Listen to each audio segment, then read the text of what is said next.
Selamat sore Pak Ganjar dan teman-teman semua. Saya Sandi Purnama dari kelas MN1PD akan presentasikan hasil kerja saya mengenai disrupsi model bisnis dan pendekatan sistem.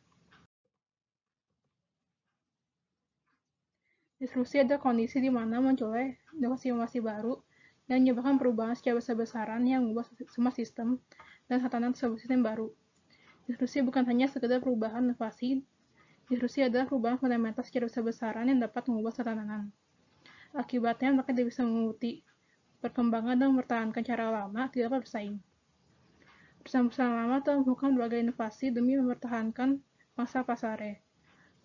Namun mereka hanya berfokus pada inovasi untuk mempertahankan pasar. Mereka tetap menggunakan model bisnis yang sama. Sementara itu, banyak perusahaan-perusahaan baru yang menawarkan model bisnis baru, di mana belum pernah ditawarkan oleh perusahaan-perusahaan lain, sehingga akhirnya perusahaan lama akan mengalami kebangkrutan. Perkembangan teknologi di satu sisi membawa dampak positif, namun di sisi lain membawa dampak negatif. Perkembangan teknologi memudahkan manusia dalam melaksanakan pekerjaannya. Namun perkembangan teknologi juga memaksa manusia atau perusahaan bisa beradaptasi dengan perkembangan zaman.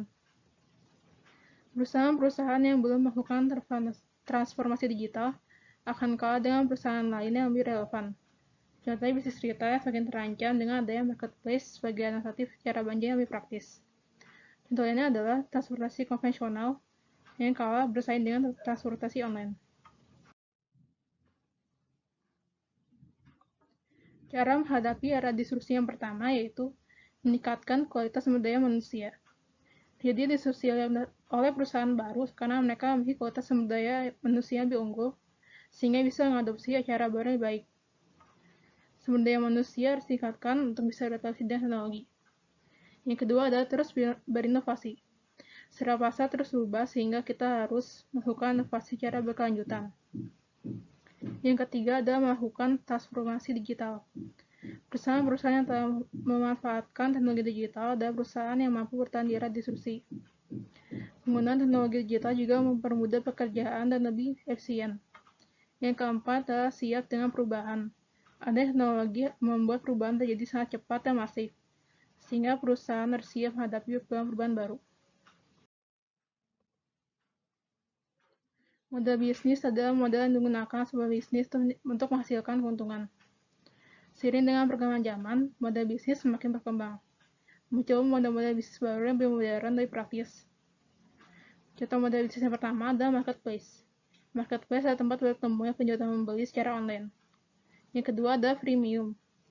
Model bisnis freemium adalah sebuah perusahaan software mengembangkan sebuah produk yang disediakan secara gratis oleh para penggunanya, namun untuk fitur-fitur tertentu harus membayar biaya berlangganan. Yang ketiga adalah model banding atau paket. Model banding atau paket adalah kombinasi produk yang dijual dengan harga lebih murah dibandingkan harga untuk masing-masing produk. Yang keempat adalah dropship. Dropship adalah model bisnis dengan cara menjual produk kepada konsumen melalui toko online di mana produk yang dijual tersebut dibeli dari pihak lain. Model bisnis yang sudah ada sejak lama dan masih populer hingga saat ini, salah satunya adalah affiliate marketing. Contohnya adalah ketika Anda memiliki usaha wedding organizer dan menawarkan konsumen paket catering dan juga tata rias di kolab bisnis lain lewat bisnis wedding organizer yang sedang Anda jalankan. Model bisnis tradisional lainnya adalah brick and mortar. Brick and mortar adalah model bisnis tradisional di mana penjual, retailer, produsen besar, dan konsumen berinteraksi langsung face-to-face di tempat transaksi seperti pasar, toko, atau tempat produksi langsung. Pendekatan sistem adalah upaya untuk memecahkan masalah dengan melihat masalah yang ada secara keseluruhan dan menganalisis secara sistem. Pendekatan sistem diperlukan apabila kita menghadapi satu masalah yang kompleks, sehingga diperlukan analisis terhadap permasalahan tersebut. Pendekatan sistem digunakan untuk mengambil keputusan dalam perencanaan CBIS. Sistem informasi berbasis komputer atau Computer Based Information System atau CBIS merupakan sistem pengolahan suatu data menjadi sebuah informasi yang berkualitas dan dapat digunakan sebagai alat bantu yang mendukung pengambilan keputusan. Koordinasi dan kendali sudah visualisasi dan analisis. CBIS berfungsi untuk menghasilkan informasi yang cepat, akurat, dan terpercaya, serta dapat menghemat waktu, biaya, dan tenaga. Contoh aplikasi CBS adalah sistem informasi akuntansi, sistem manajemen, sistem mendukung keputusan, sistem otomatisasi kantor, dan sistem pakar. Sekian presentasi dari saya. Mohon maaf apabila ada kesalahan dan kekurangan saya dalam presentasi ini.